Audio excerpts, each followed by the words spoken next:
to another. I didn't do the cold opening. Gosh darn it. This week on the Reactor Summit, we talk about the double header between Brandon Hanna and Emily Rose Jacobson and Team Scream Queens and the new team Shazam, as well as David Del Rio versus Paul Preston. We also talk about the Shire Wolves retiring. How do we feel? Do we want to cry? There might be some tears, there might be some laughs, but it's going to be all Schmoedown. Check it out.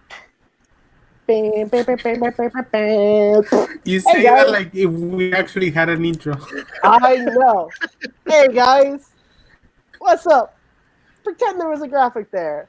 I am, of course, not Kristen Smith, but if you thought I was, get your eyes checked. And if you're one of our blind viewers, thank you for listening to us. To go with that. Oh, it's the summit. I'm Matt Kearns. I'm hosting today because reasons. I don't know why I host when Chris isn't here, but I'm not alone.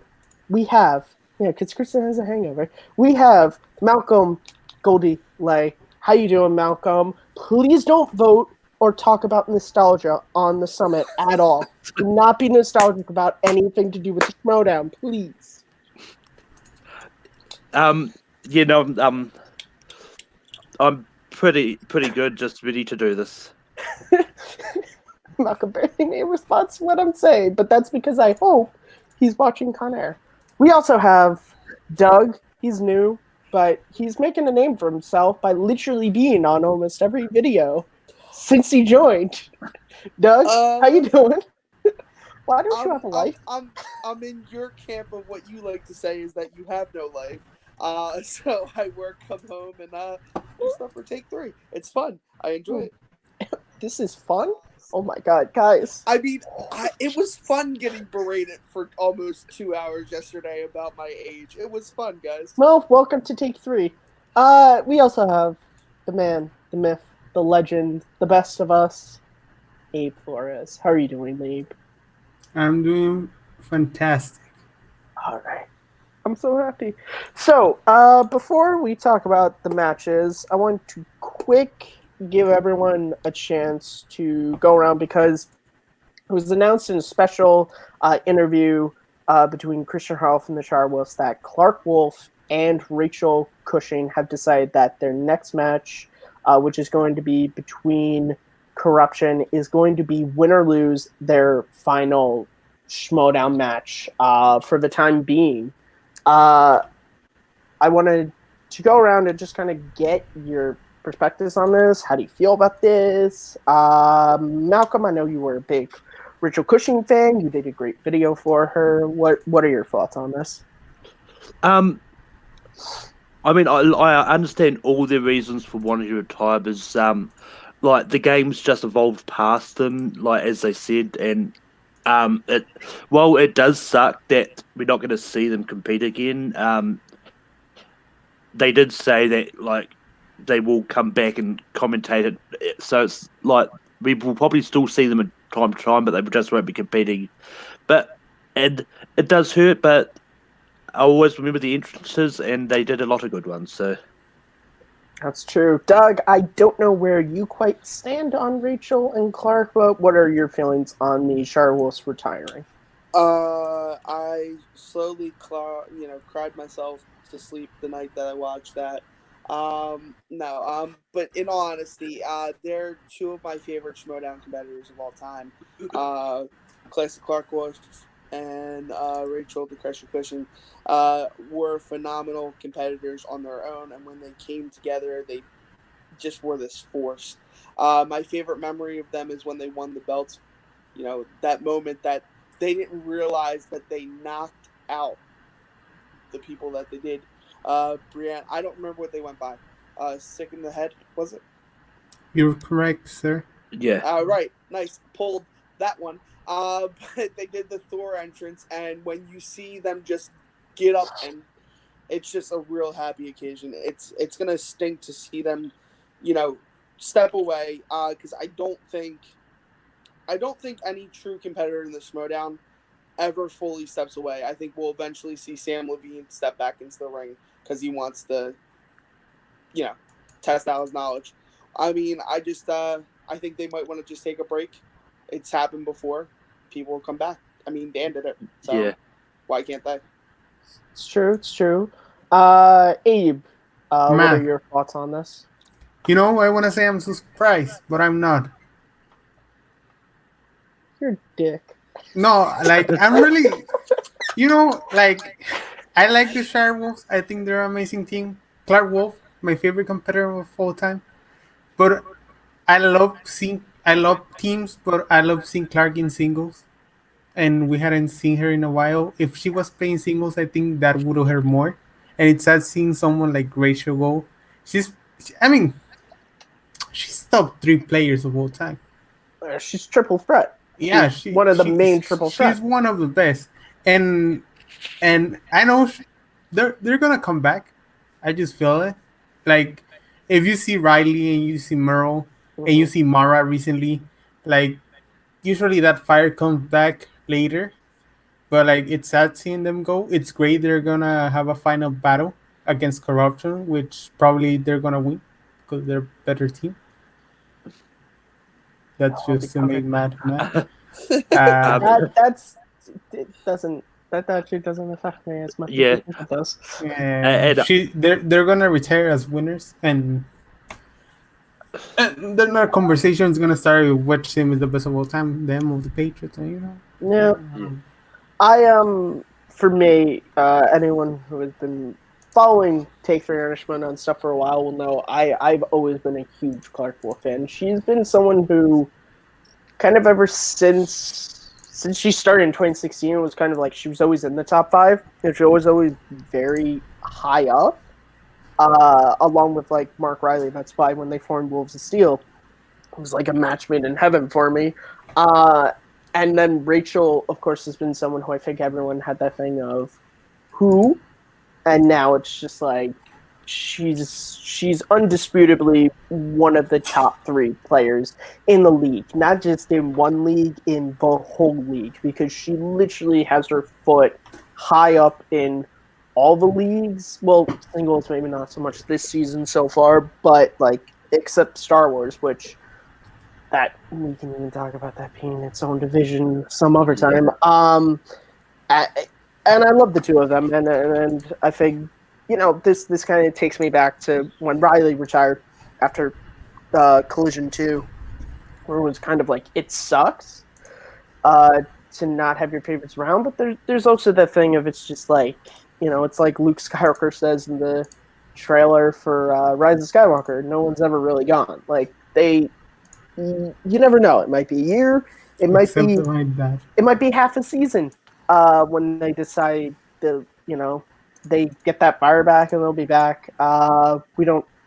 I could just imagine that the entrance they're going to have against corruption is going to be insane. But yeah, they still are 2 of my favorites and 2 of the most amazing people I've ever seen in Schmoedown. So so after that bit of depression, as we all cry ourselves to sleep, let's talk about more of the Schmoedown. This wasn't really that depressing of a week, at least for me. So we start off with the double header. I just love that word for reasons. Oh, Matty Kern. We need to get a graphic where it's like, that's not da da da da da. It just pops up in the corner every time I make a joke like that. So is that like the Quagmire theme? I'm just saying the one.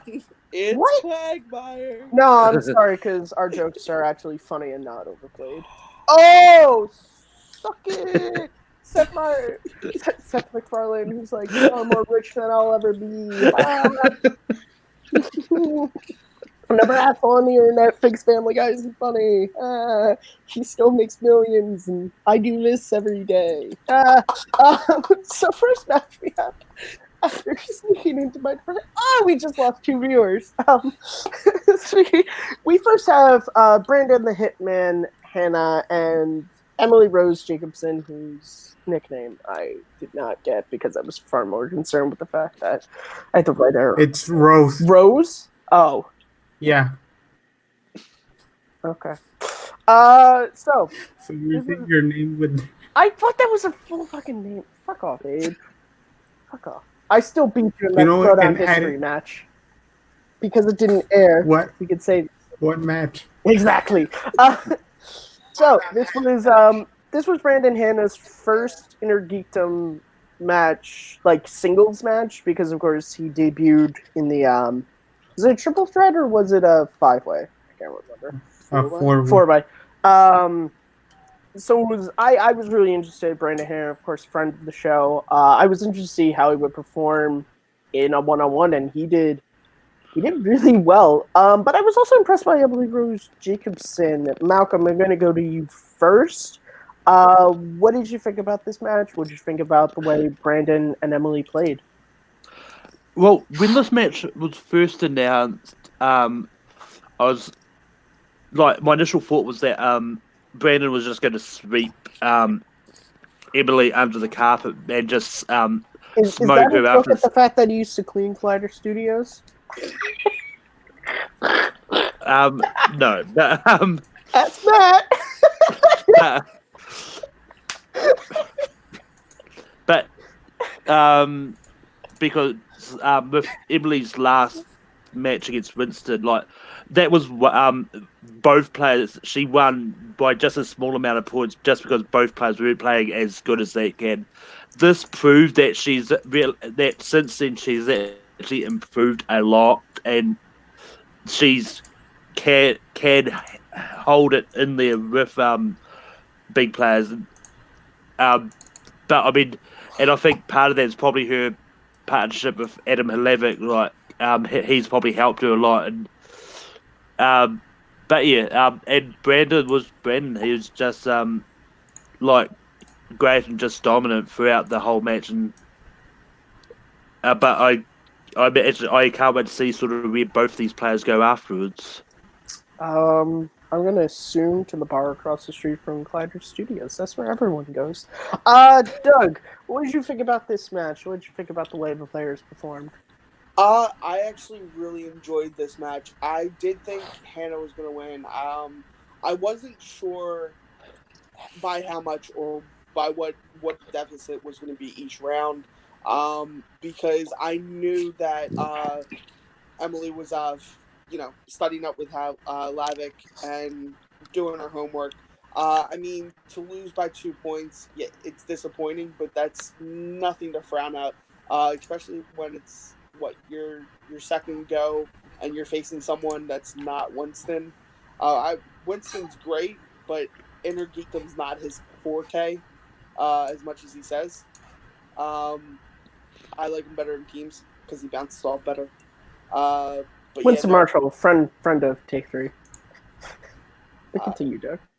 Burn our bridge. no, it's not that. I think he's an excellent player. I just think he's better in teams. I think when he bounces off of somebody and they have a strong connection and it just works. Stop dig my own grave. This isn't fun. God, I was made fun of because I was too old. Now I'm burning bridges. Yes. God. Yes.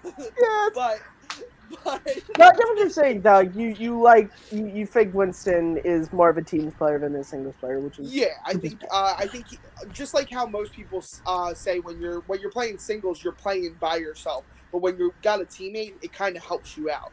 It takes the pressure off you a little bit more. That's the only thing that I mean by that. Just Brandon was like on fire the entire match. He got a category where nobody thought was his strength and dominated the category. So like overall, I think it's a phenomenal match. I hope that people don't take anything against Emily at all because she was a phenomenal player. She only lost by 2 points, so this should not hold her back from anything. Yeah, I thought this was a really good Intergeekdom match. I think Emily definitely showed that she definitely studied after her last match. Not so she hadn't studied before Winston, but she really sort of took her match and saw what she needed to improve, and she really did. And I think she's someone who, if she works more at it, like she said in her post-match interview, I could honestly see her, maybe not yet in title contention, but I could see her becoming a force in this league, becoming one of those players. Brandon is, Brandon's great. We saw it last time, and he sort of just continued it. He continued it here. I kind of liked what he said in his post-match interview, where he was like, I kind of don't consider anything my weakness, which is super cocky, but I kind of like that. I kind of like his character that he's forming. I'm glad, like, with a name like the Hitman, I'm glad he didn't go with another, like, oh, I'm just silent, I'm going to cross your name off the list. Like, he has, like, he's more cocky, which makes total sense since he spent all that time being an intern to Ben Bateman. It just kind of rubs off on you, and I kind of like it. I like the fact that he wears those gloves the entire time, and having been in that studio, I can only imagine how like much sweat must form in those gloves afterwards. I mean, those are leather gloves under hot lights. Abe, what did you think about this match? Matt, this match was really good. Okay. And I can talk about the match, how good they did and everything. However, I think what I like the most is like I'm not really interested in Reactors like for a whole time because I don't think the league is that competitive. Yeah. But seeing these like more players grow up, as Emily, like she scored 9 points in their last match. Right now she doubled it. It's pretty exciting to see the league grow, and maybe I'll get interested in it more, watch more, like care a little bit more. I think Brandon is really good. Like, how many questions did he miss? He missed like 2 questions. I think Three? something Three? like that. So I take notes, but I don't take notes like that when I watch. yeah, he scored 20 points. He had 2. He could have scored 27 points, which is really impressive for him. Well, for any player, scored 27 Well, he didn't points. even get to Because answer he only any had of his to questions. he only Yeah. had to answer one of his round Yeah, three. that's why. Oh, he had 8 points left, so he would have been able to score 28. Yeah. So it's really great to see them compete, and Brandon now is part of the Horseman, which I think we'll discuss later. God damn it, Abe. I'm sorry, but Brandon is friend of the show. I really like him. Yeah. His episode was really good. Kristen, I'm doing my duties. Aw. Okay. I love Abe's rousing thing of just like he starts off with like, I don't really care about Interdictum because it's not competitive, but these two people were really good. I might start giving a damn about this league. I'm being honest. You are honest. You know what? You are like our 16th president. You are honest, Abe. History, kids. Yeah, no, I agree with you though that if we keep getting players like Brandon Hanna and Emily, the league is going to become better than what it is now. Because I do agree with you that it is very like there's the top tier people, the Kauneskis, the Cushings, the Smets, and then it's like there's kind of not like a middle tier. And it's not to say anyone below them is bad. It's just like it's kind of like the belt kind of just goes around a very small amount. It's kind of like 2016 with the singles belt, where it was like a very small group of people were holding the singles belt, and like everyone else was kind of just like working at it. But so I'm happy to see it with Geekdom. Moving on, we have now the cutscene, which is John Roca, which at first I thought he was just talking to himself, like I assume an old person like that does very often.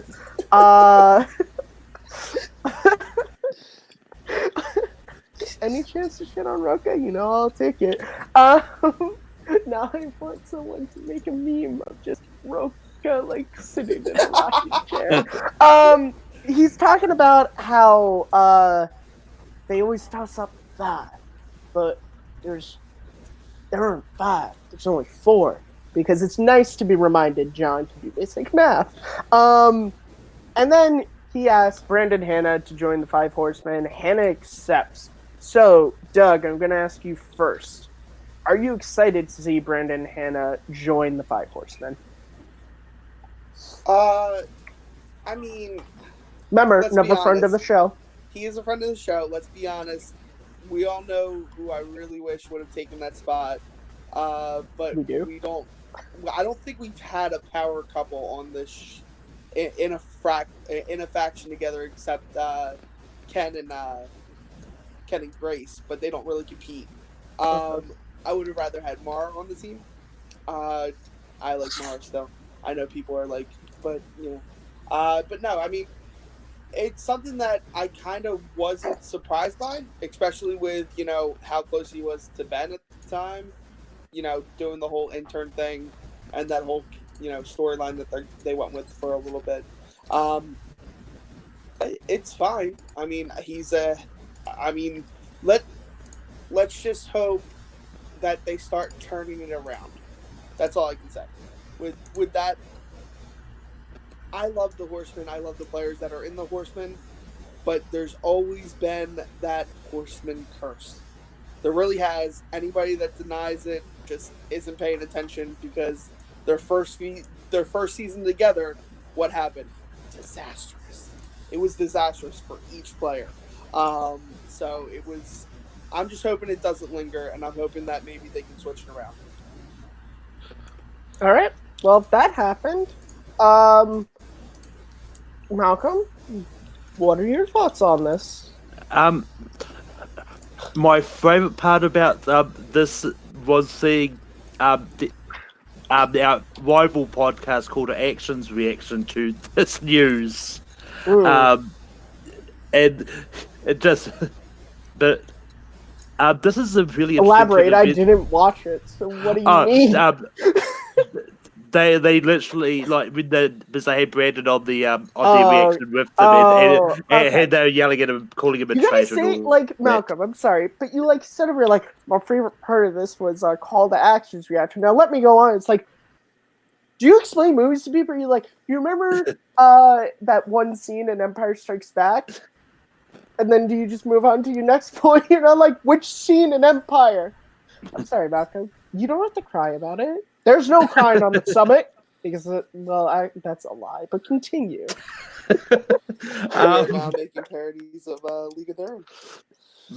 But thank you, Doc. But yeah, this I didn't actually see this coming myself, but it's a really interesting pick for there. But like, we all know that the Horsemen really wanted to try and have a team which can encompass sort of all divisions. Everything.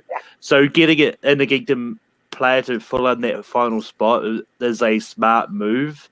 I wish it was Mara too, but in saying that, there's another cutscene that we're probably going to be talking about that could mean she's going a different way. So yeah. Do not say that. Do not say that. Do not say that. We'll save that for near the end. For me,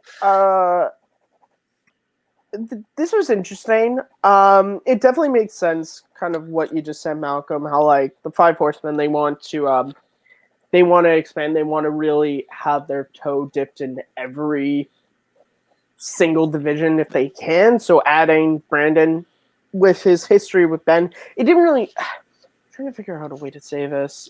It didn't shock me, and I don't think that was the intention for it to be one of those trying to think of really shocking, kind of like the first Spectacular when Andraco joined the Lion's Den. That was oh wait, what? This is happening? Ken Knapsack's portrayal, that threw me for a loop. We're gonna take whatever that this didn't really. It was oh, okay. It was kind of just confirmation of something that was going to happen anyway.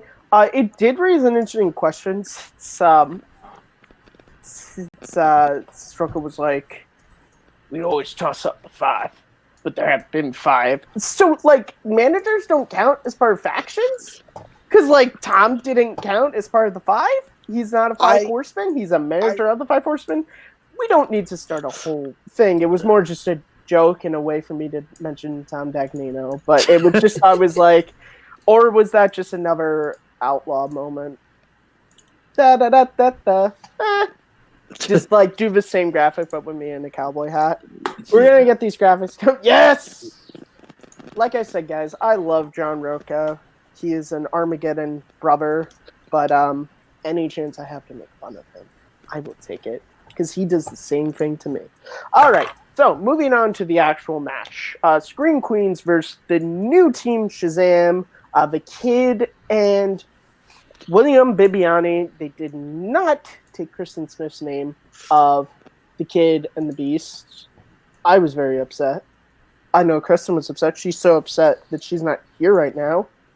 Thanks a lot, Kid. I don't blame friend of the show, William Bibiani. I blame the person who's never been on the show. Although, Kid, if you ever want to come on the show, you're more than welcome to. We love guests because they give us more views. So this match, Team Shazam, fairly dominant. They win the match by TKO. So, Abe, What's up? what did you think about? As someone who I know is quite, you pay attention to a lot of these things. What did you think about the team up between Bibbs and the Kid? Did you like it? Are you hoping? Do you think that there's a future team champs in the making here, or what? I see great teams. I know when there are great teams when I see them. I will consider myself a Schmoedown expert, and I think Shazam is one of those. They play fantastic. They play like they've been playing together for, I don't know, years. Like the chemistry was on since the entrance. What's everybody looking at? I'm looking at the chat. I'm listening to you, but I'm looking Okay, at the sorry. chat. I felt ignored for a while. No, you weren't being ignored. I'm part of this writing comment where notes. Abe's talking, we're all like, I don't care, just continue talking. I'm sorry. Continue. Okay, and they played great. Beefs had a perfect round one, well, without the bonus, of course. And I think Brandon had 7 points, right? I think. I believe so. He Yeah. had around that. He had a really good round one. Yeah. So and I think the Scream Queens can hang there. But like it was the round 3 that by them in the ass. You can call it like that. I'm hearing some noise. So am I. I'm hearing it's like static. Like I hear popcorn. it as well. But Malcolm, try to mute yours. I don't hear it anymore. Okay, I I'm think here, it's Malcolm. Yeah, Malcolm, it's your mic. When I muted it, I could still Ha. hear it. Yes! Yes! He looks like he's about to read us a Christmas Carol. Now let me tell you a story about when I used to be great. Suck it, Kristen. Yeah, so I thought, first I'll say, Scream Queens.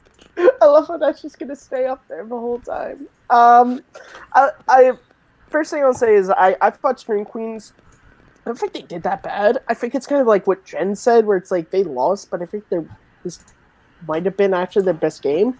I think it was like Abe said, the third round kicked their ass, as it does a lot of teams and players. So I hope to see them back again. Shazam, they were really good. I'm someone who I'm really now, just as the Schmoedown's gone on and it's progressed, I'm really not quick to say these are the next team champs, the next contender. Like, I'm not that quick after one match, particularly with teams, because I think it's like it's easy to say they're fantastic because like everything could just go right in their first match, and then next match, what if they don't get a good spin around soon and everything? I don't think that's going to happen. I think Bibbs and the Kid balance each other out very well, but and I want to see them go on. I think they could be lethal, maybe. Garth McMurray says, Grandpa Roca, how often did the horsemen ride horses? We never got near one. Son, we never got near one. So John would never consider himself a young gun. That's a joke for a couple people. Doug, what did you think about that? Doug, what did you think about this match? And be careful what you say about friend of the show, William Bibiani. Well, I don't have to be careful what I say about William. My nickname will not stick for this one. No. I didn't know I needed Shazam's bromance until I saw it. It was the greatest thing ever. I was like, I love these guys. Why didn't they? What? Why did it take them so long to become a team? Take them so long to compete in teams. It's great. And they balance each other. Not even that they balance each other, they just are the kid's naturally good at trivia. I don't know what happened with his first match, but he showed it in the free for all, and he showed it here that he's pretty good with trivia. Bibbs scoring 8 out of potential 9 points. What they did in the second round was incredible. And saying all this, not taking away from the Scream Queens, 20 points on a loss is not a bad point. This has been their best game. It shows how well they're coming together too. With a little more practice, we could see them do some damage if they work together a little bit more. But yeah, no, I love this match. And I really didn't know I needed the bromance between Bibbs and the kid. Shazam all the way. I didn't like the name at first, but now I love the name just because it represents nothing but actually a smile on my face. Like, I was smiling the entire match. I was like, this is great. I love this. This is so happy. I'm so happy when people are happy about the Schmoedown because it often makes me so depressed. And I had a joke about Shazam that I'll tell the panel after the show, but it's not appropriate for being released on the internet. Malcolm, what did you think about this match, and in particular the team up between the kid who, guys, if you can't tell, I forgot his name. And William Bibiano. Brandon Meyer. Myers. Yeah, I love the team up of Shazam. They're definitely one of those perfect team ups. With it? Like Scream Queens is also like a great team. They just sort of like the round 3 just didn't go their way with the questions that came up. But I mean, like, my favorite moment in this was probably in the post-match where Shazam came out and gave Scream Queens the autograph Jonah Hex things. Like, it was so great. I really hope they keep doing that for every match they do now, because it's going to be a great gimmick for their spreading positivity around this league. And it's going to be expensive if they always have to give them autograph things, but I mean, like, I guess like the next one could be like get the guy who's in the Howard the Duck suit, give them an autograph Howard the Duck Blu-ray, something like that. I like your thinking there, Malcolm. I like your thinking. Just a hand-drawn card at one point. It's like, hey guys, you want cookies or a hand-drawn card? Oh, I don't know where to go with that. Except to say we're moving on to the next match, which was David Del Rio and, dear God, Paul Preston. Yep. Yes. You're correct, much. Sweet. I only write down last names when I do my notes because I'm an idiot. But it's okay, guys. They gave me a degree from college because I faked them that I was smart. So we start off with a cutscene. Robert Meyer Burnett back at it again. He says if Shire Wolves win against corruption, the team belts are going to be up for grabs in the team tournament, which I think we all kind of assumed was happening if they won anyway. But the more important thing is he teases that the family are going to be the next team champs. The question I have here is, now Robert Meyer Burnett, friend of the channel, pretty upstanding guy when he's not his Schmoedown character. His Schmoedown character is something different. Do you think he's going to fix the tournament so that the family become the champs? Doug, going to you first. That's an absolute no. I mean, we've probably heard this so many times that it's not funny that Christian doesn't believe in any sort of rigging the game. did, then the show would have no integrity. While I love the whole Roka's kayfabe- mad about this. while I love the whole kayfabe about oh, they're gonna get it. I don't think there's gonna be any behind the scenes or cut scenes stating that we set the whole tournament up to work out in our favor. I mean, what he could do is place them against weaker opponents, but they kind of already That's what do he's that. doing.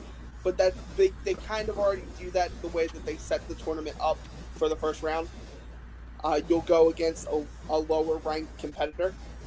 So I mean, but he could, if anybody's that not familiar with the Schmoedown, could be like, yeah, we're gonna do it this way and like play off, like he's setting up the whole tournament in his favor. Okay, Malcolm, do you disagree? Do you think Robert Burnett is gonna do the deed dirty and fix the tournament for the family? Well, I mean, I think he'll whichever the other match will be in that bracket that's going to be the family's next opponent. He's probably going to make sure that it's maybe two teams which maybe not two very strong teams, like maybe only stupid answers versus kind of funny, for example, and then have the winner of that face the winner of the family and the Wildberries, and I'd actually laugh for the Wildberries managed to pull off the upset because that's just going to be hilarious. It would be hilarious. The greatest thing in the It world. would be I agree with you. The greatest thing in the world. I would love it. So I think that this is one of those tough things where it's how much power does Burnett actually have behind the scenes? Like, that's something we're never going to have an answer to because we're not Christian and Christian won't tell us. Storyline wise, I could see him fixing the first. I could see him fixing the matchups on the side of the family so they'll have an easier road. But literally every Schmoedown tournament since 2016, actually since the original 2014, has 2014 was the first one. Has had upsets. It's had things where it's like, well, obviously this person's going to win, and then they lose. So even if Burnett tried to do that, you can't rig the matches, and so it's going to be interesting to see this storyline continue and its effect on the team tournament. I know Burnett wants his boys to have those belts, but we'll have to see. That dastardly Drew guy just being a traitor jerk. Thanks for the job, though, Drew. Follow Action Industries on Twitter. So, getting on to the match. David had a really good first round, but then something just happened in round 2, and Paul freaking Preston, man. Preston, more like impressing. And we're playing on work. That's not. No, Paul, like, that was insane. He's someone who I remember when we were talking about his first match against Haley Fouch. I was like, well, yeah, he was kind of the stronger opponent, the stronger player on his team, but I don't think he's gonna win. And he did really good in that, but like, whoa! It's not that I love. I thought Garth was saying "bless you," like, "Oh, Matt, you're so sweet, bless you." He was just saying it. No, but Paul, like, really, like, goddamn. And it's not even that I think David Del Rio was this amazing, like, Mark Riley, like Ben Bateman, Clark Wolf player to where I'm like, oh, well, obviously he's going to win. It was like he was a good player. But, man, Paul in the tournament, I'm really excited about. Malcolm, what did you think about this match? And what do you think Paul's chances are of making a really big impact in the singles tournament are going to be? Yeah, I think Paul's going to make a big impact on this singles tournament. But yeah, was an interesting match because I'm pretty sure that it's a record for most amount of points stolen in round 2, something like Yeah, that. we don't really do statistics on this show. But, That's another show, guys. So I don't know.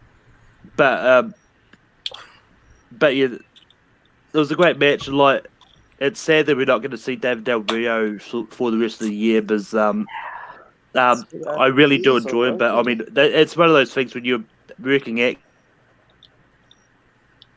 then Pause for dramatic effect.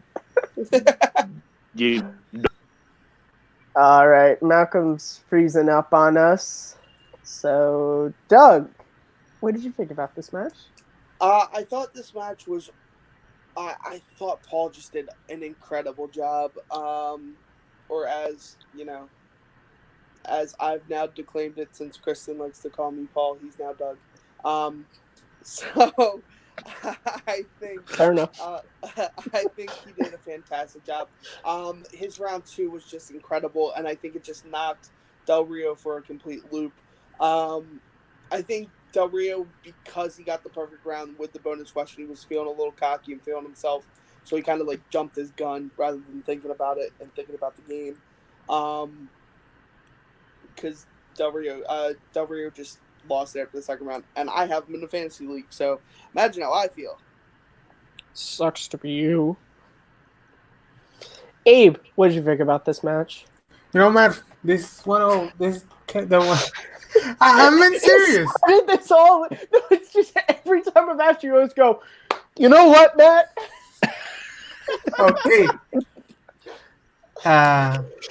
These are the matches I kind of love. I love the singles division. I think it's the most interesting of all.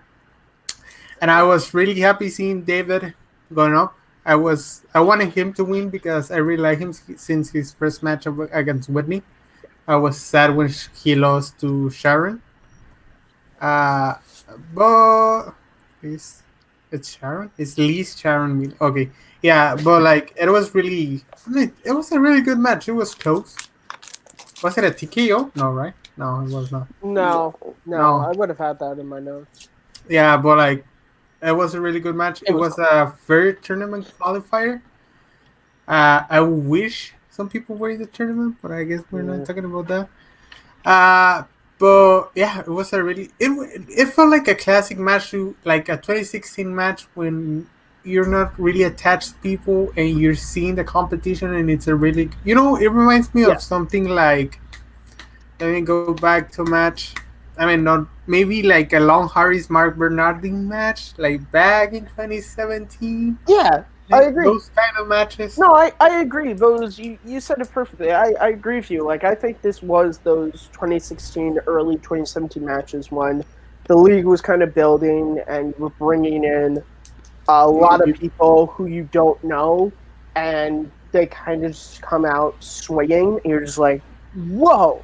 And Paul is definitely someone for that. Like, he just is someone who I think he can really. He's facing Lon next, which I think is going to be a great match, and I'm really excited to see this because I think based on how he played against David, I like David a lot. I think David's really good too. But I just think if he keeps this going, if he takes this momentum, he could beat Lon. But yeah, I agree. These are the matches I love in this season because we're getting to a point where kind of we have a lot of established people, and those are people who we see play, and that's not bad. Like, I love when Mike Kalinowski plays, but if he plays, I'm going to be rooting for Mike Kalinowski. I like when we get these matches of people where it's like, I like Paul Preston, I like David Del Rio, I don't really care who wins, and then they can just do what Paul did. So moving on, we then have a cutscene, which is Mara Knopik has like Cirque du Soleil like contorted herself into a storage closet. She talks to Robert Meyer Burnett. I always feel weird not saying his full name. About her title shot with Mike Kalinowski. Rob's kind of like thrown off. He's kind of taken aback, and he's not really sure what to think. Abe, I'm gonna go to you first. Do you think Rob's gonna get back to her and let this happen, or is he just gonna forget about this? You know, Matt, I think it's gonna happen. It was promised to her, and if you think about it, I think she deserves it in a way. Like, I mean, it was promised to her. What happened after? Well, those are the circumstances, and you cannot blame her for wanting that title shot and facing Mike. I think he's gonna go back to her. What I'm wondering, like, aside of that, it's are we gonna get like an Inner Them title match before Spectacular and then one in Spectacular? That's my only question about that. I think she's gonna get it. I mean, if she wants to, what Kristen says in Q&As and stuff is like she called she called him to be on the Inner Them League again after I don't know how many times. So I think she wants her title shot. I think she wants Mike because he was the one. I mean, she lost it in sudden death. It's one of those crazy. Like it was a close match. It was a one question match. It was like Rachel and Mike at the beginning of the year. Mm-hmm. So yeah, I think she's gonna get it. I think it was. I think this thing was like, hey, people, Mari's back. So like, we're gonna get these scenes we love from her, and that made a lot of people fall in love with her. Mm-hmm. Okay, Doug, you already sort of started to voice your thoughts about this earlier, so I will now let you. You now have the floor to just go all out with your thoughts. There's not much to go out of it. I mean, I'm very vocal when it comes to. All right. What happened? I said you can go all out. It's like there's not really much to go all out. All right, then, Doug. Yeah. No, I was just playing with you, Matt. No, but Mara, when she came into the league, sort of skyrocketed to be one of my favorite Energy players. As well as one of my favorite cutscene people. Like, she was just comic gold. Like, her dry sense of humor is great. I think, really, in all honesty, I think she does deserve the chance. She was promised, regardless of when she was promised, she was still promised to get it. I think we're going to get the match, especially since now we're not going to be able to get a Rachel versus Mara match, too. So, I'd say let's let the Mike and Mara match happen. Mike Mara 3 happen, and let's go with it. Malcolm, you as well sort of started to voice your opinions on this earlier, so now just sort of actually voice them.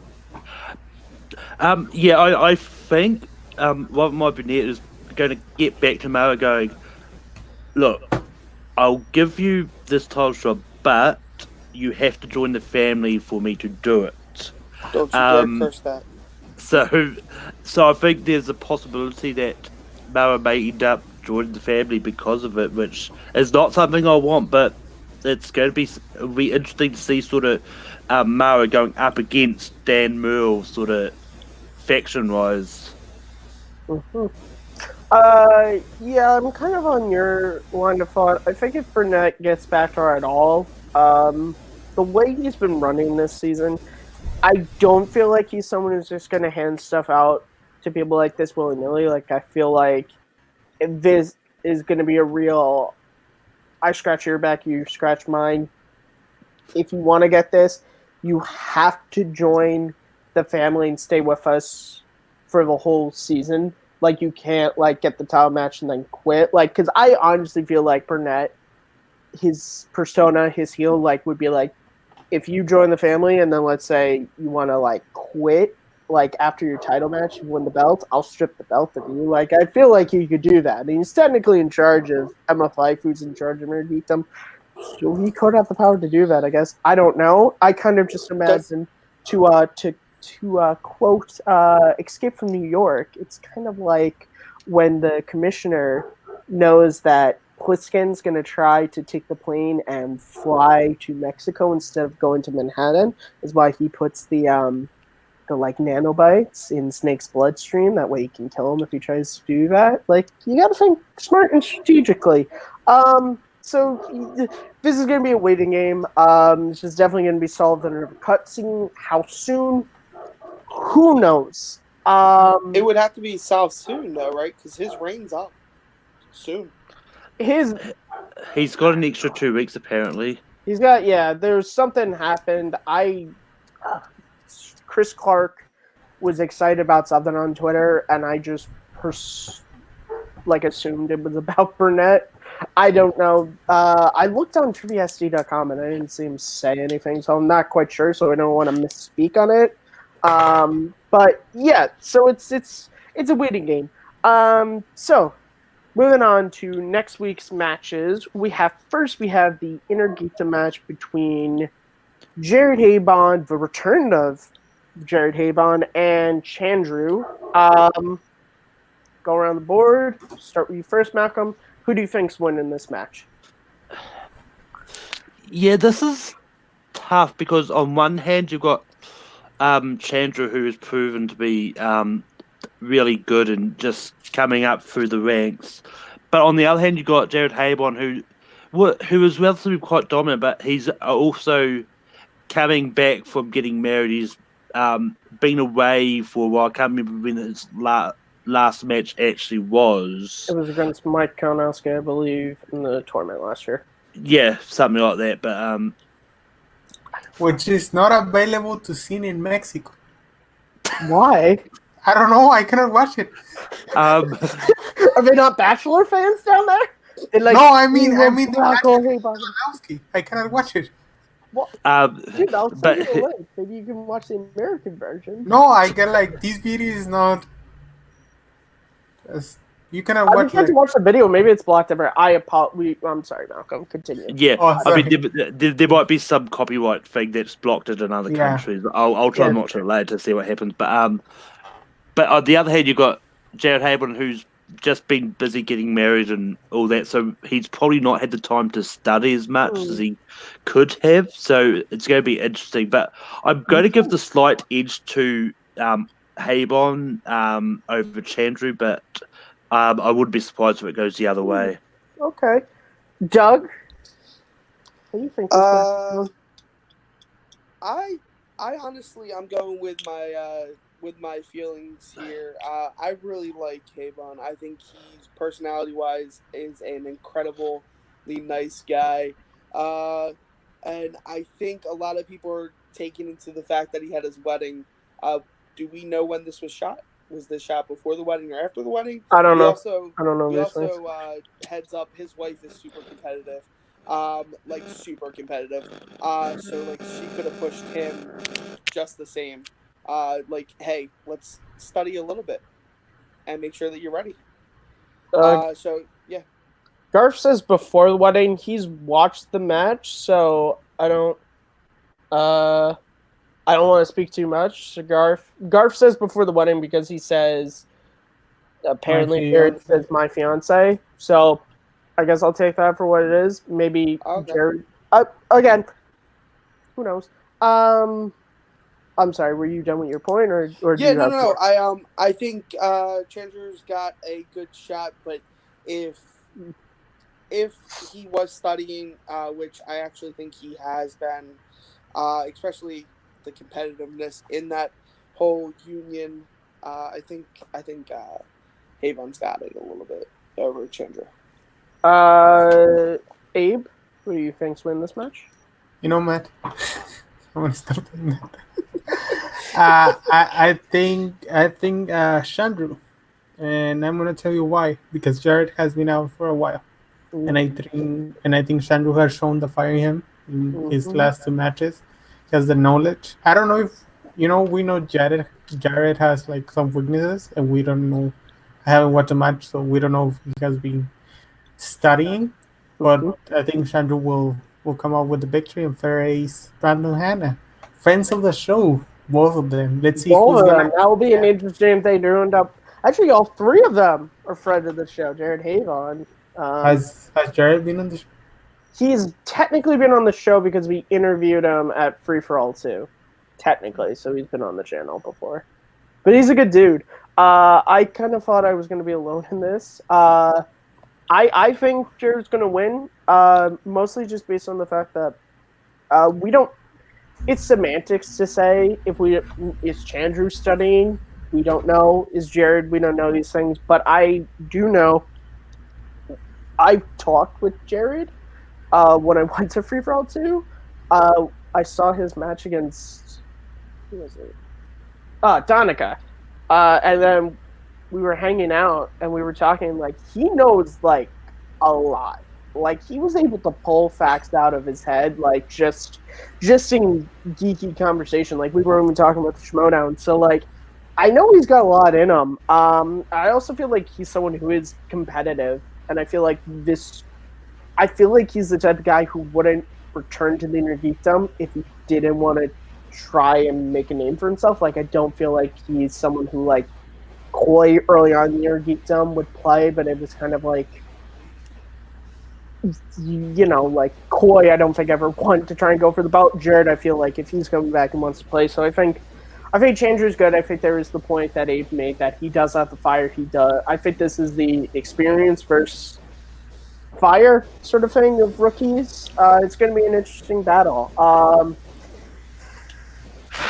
Fucking of course. Pardon my French. Any children watching? Kara. Sorry. On Friday we have the match to decide who will face Jeff Snyder to face Paul Oyama for the singles belt. We have Ben the Boss Bateman and Mike the Killer Kalinowski going at it in singles competition. Abe, I'm going to start with you first. Who do you think's winning this match? Oh, this is a hard one, man. This is a hard one. But I'm gonna go with.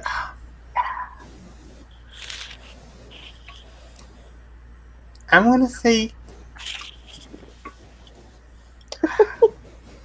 I'm gonna say Mike. Okay. I think he's gonna get the win and then lose to Jeff Snyder. I'm gonna predict it right now. Okay. Doug, who do you think's winning this match? All right, so before I start this, Oh God. Abe, go ahead and throw up my nickname real quick, because I'm about to burn some bridges. They're both friends of the show, so who are you? Oh, cool. All right. I didn't know that you guys interviewed Ben.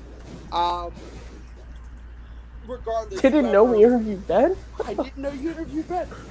Bro. That's why I threw up my Go nickname. back in the catalog of Schmoedown content on this channel. You'll be real fascinated. I promise I will. I will do more of my homework, guys. I promise.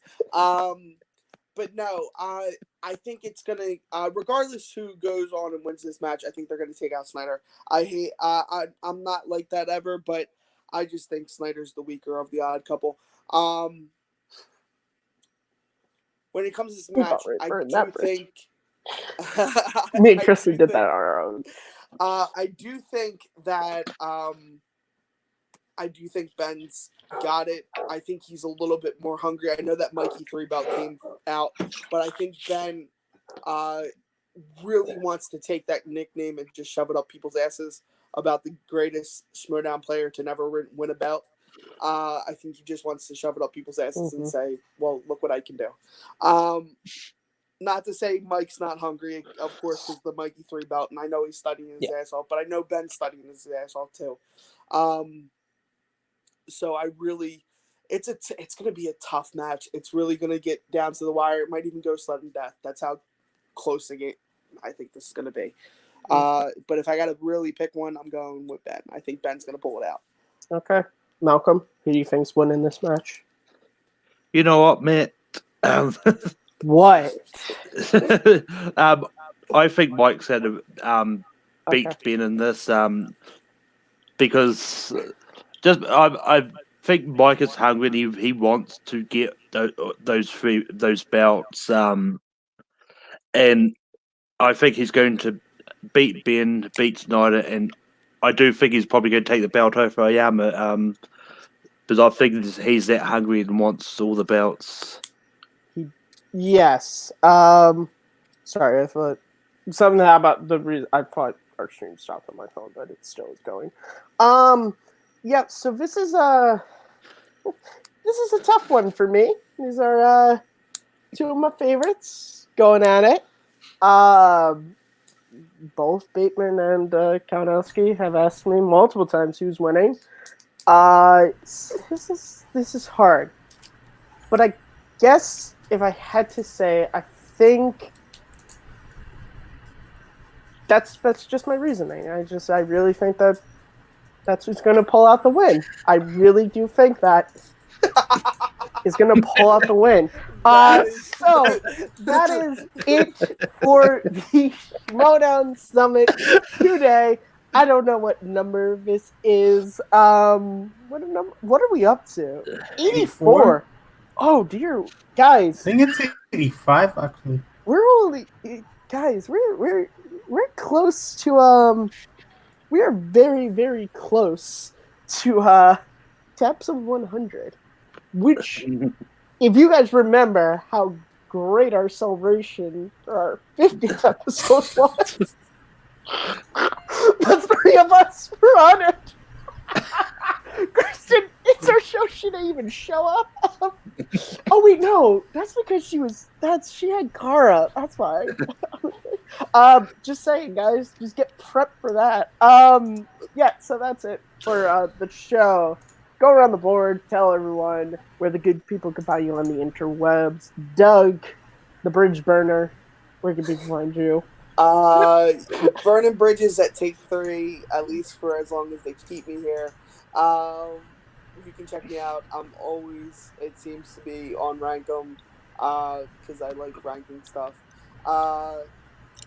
Occasionally here on the Summit, you can find me over at the Debate Leagues, where I commission 2 leagues, and trivia matches. Yeah, so that's where you can find me. Sounds good. Malcolm, where can the good people find you? You can find me hosting Rankum from my retirement home, where we talk about nostalgia. Next week's topic is it's going to be top 12 90s comedies. The 90s? Never heard of it. Old. But yeah, you can also find me hosting Formula Random over there. And this week is going to be I'm going to be in the ring. I'm going to be taking on Cameron Holzman and Richard Schwartz in a Glee match, and it's hosted by Doug. You can also find me competing in all various other leagues as well. And I'm on Twitter, Letterboxd and Stardust at Malcor. Abe, where can the good people find you on the You can internet? follow me on Twitter at AbrahamF25. You can follow me on Instagram at AbrahamF25. If you want me to add me on Facebook, please do not do it if I don't know you. I don't care about your life, and you shouldn't care about mine either. And that's it. Thank you very much.